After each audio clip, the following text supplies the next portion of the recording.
This is an alarm system tour for dummies.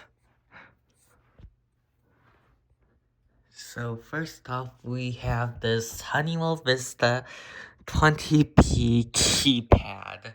It is Honeywell, and yes, it is definitely Honeywell. Next up, we have DSC Neo keypad. And then now, these are the two DSC Impulsa, the Honeywell Lynx Touch L5100 and the Honeywell Lynx Touch L5000.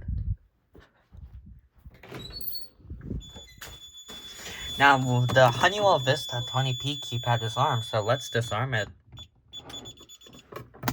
Now the Honeywell Vista is disarmed, and now the DSC Neo keypad is right here.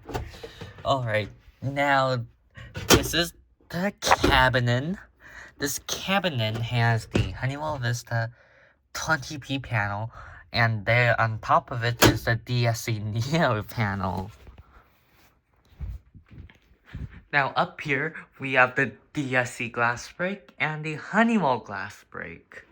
The Honeywell systems run on 433 MHz, while the DSC system runs on 345 MHz.